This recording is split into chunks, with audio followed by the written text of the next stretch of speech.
Welcome. In front of me I have the triple iiiF150 Raptor. Assuming I pronounced it correctly, this is the most American name I have seen.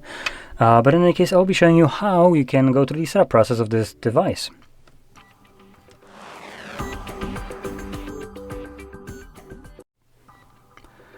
So, when you turn on the Raptor first time, you should be presented with this screen right over here, and you can click right here where it says for me English United States. You can click on this and find any other language that you'd wish to use. Now I'll be selecting English, and I do want to point out one thing. When you actually select English from this list right here where it says all languages, assuming I can find it, there we go. As you can see, it gives us other regions. So we have many more regions to choose from. I don't know if this really matters. As far as I can tell in terms of the usability of the device, it doesn't, but I personally like to maybe recommend changing your region, even if it's not your region, to one that is based in the European Union.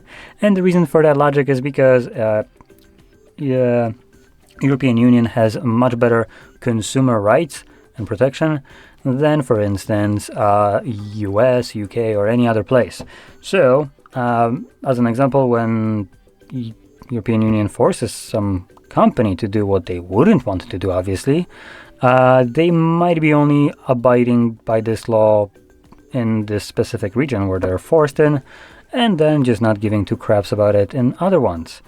And therefore, by hopefully selecting a region here to one that will be affected by this law, your phone will be affected even if you're not in this location, but this is just purely speculation. But still, I want to just kind of mention this. And the reason for this kind of mentioning in general is because of recently companies just kind of going completely haywire and just trying to shaft every consumer straight dry from behind. So I personally don't like that, but to each their own. But in any case, there's been, for instance, cases that we've heard so far, for instance, UK trying to force at least Apple to give them back access to the iOS, meaning that if you have a phone like iPhone, the government could literally just access your device at any point without any permission or even legal requirements, so no kind of subpoena or anything like that needed. They can just willy-nilly access it whenever they want, and you wouldn't even know about this.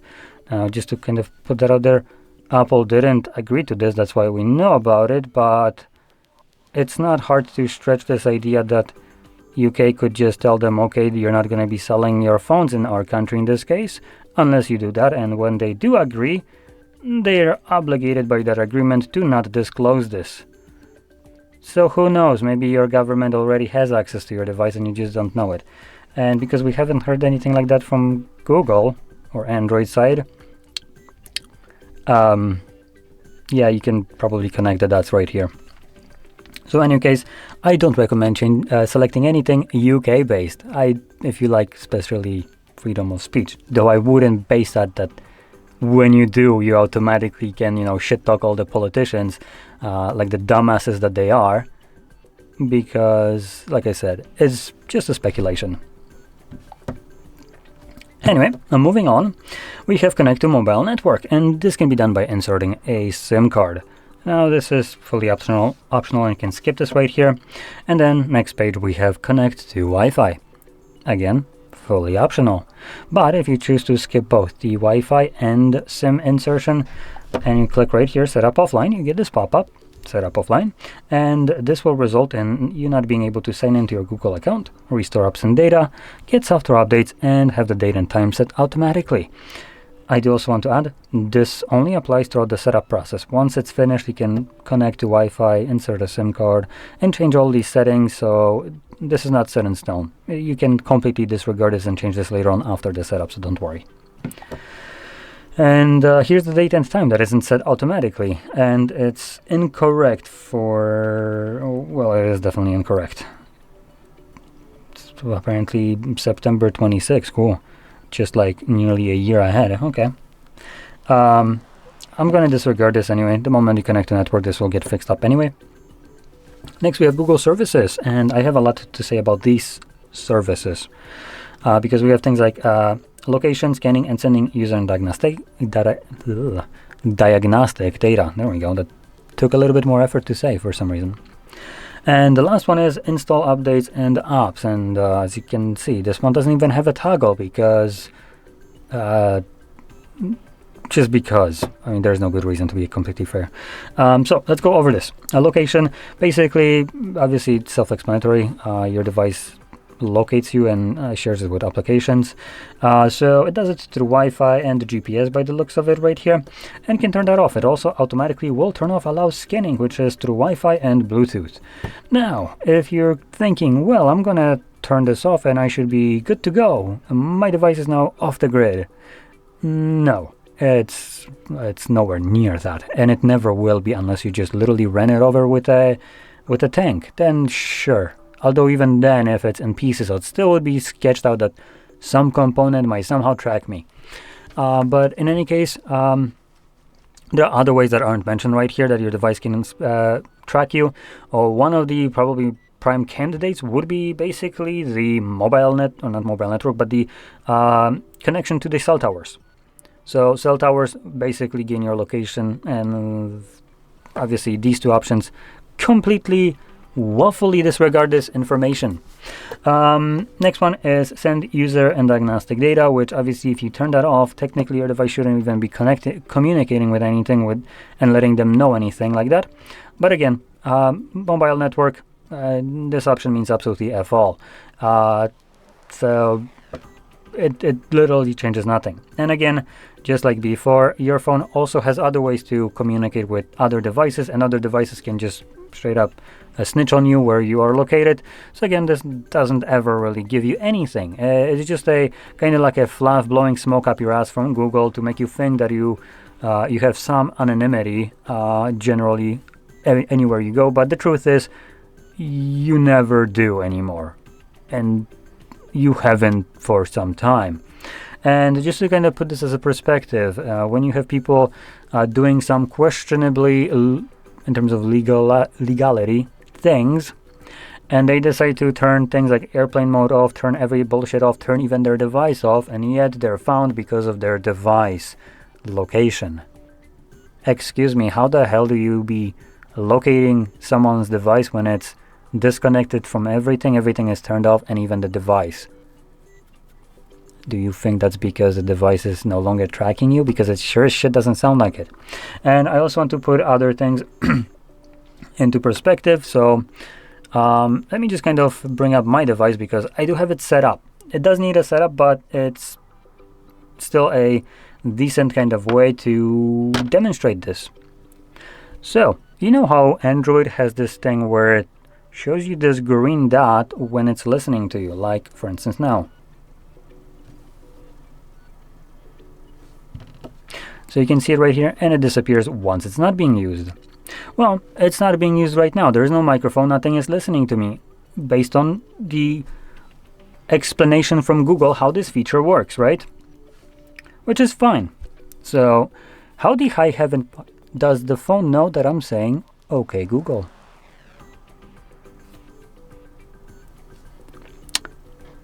It's listening to me now, but when I say this, it needs to be listening to me.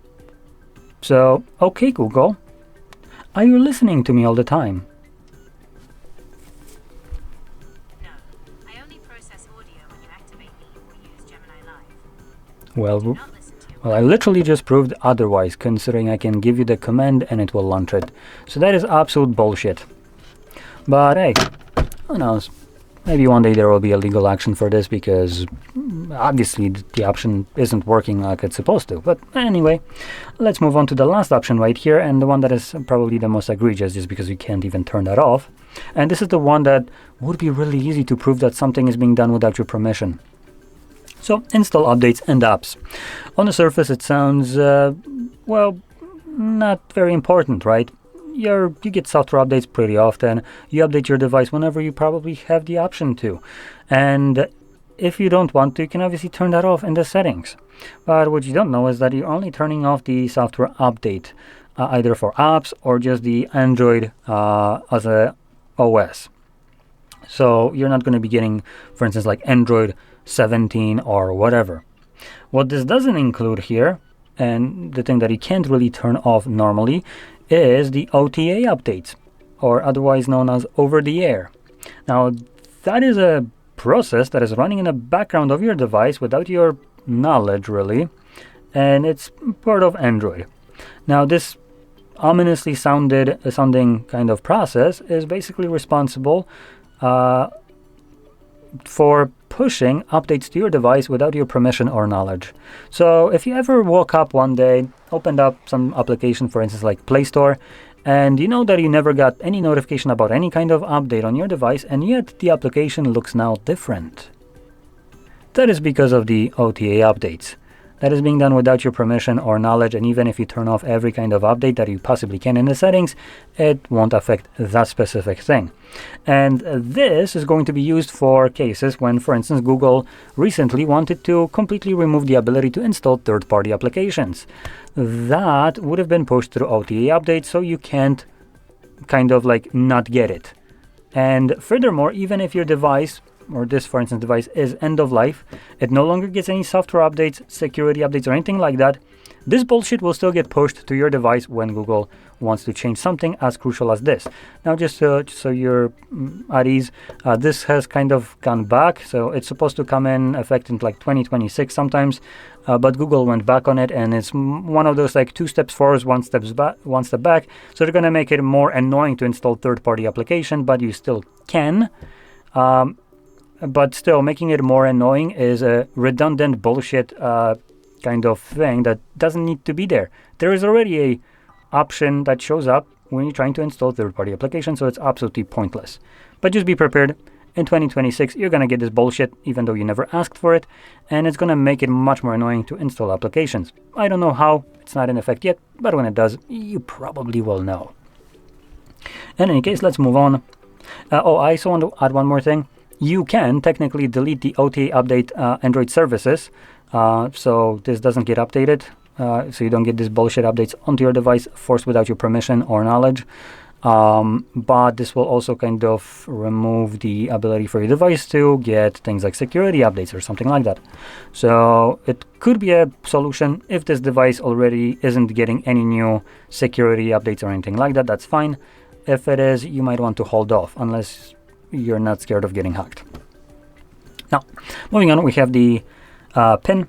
It gives us the option to select a 4 to 6 digit PIN, but you can also click right here, screen lock options, and choose pattern or password as well. And I'm going to select a pattern here. So we're going to draw our pattern, click on next, and then repeat it and confirm. And this sets up my pattern. Now, once you select any kind of screen lock, PIN, pattern, or password, it will ask you if you also want to select fingerprint, which is, I believe, actually under the display by the looks of it. So you can select your under display fingerprint sensor by selecting I agree. If you don't want to, just scroll down and you will get the no thanks option. And this will obviously skip the fingerprint. Next, we have some privacy policy, which, interestingly enough, we can just skip. I didn't know that. It's very interesting. You can actually skip privacy policy. You never could, but hey, here you can, so I'm going to utilize that. Because if you don't need to agree to something, then don't. And you can see this finishes up the setup. And yeah, that's about it. So if you found this very helpful, don't forget to hit like, subscribe, and thanks for watching.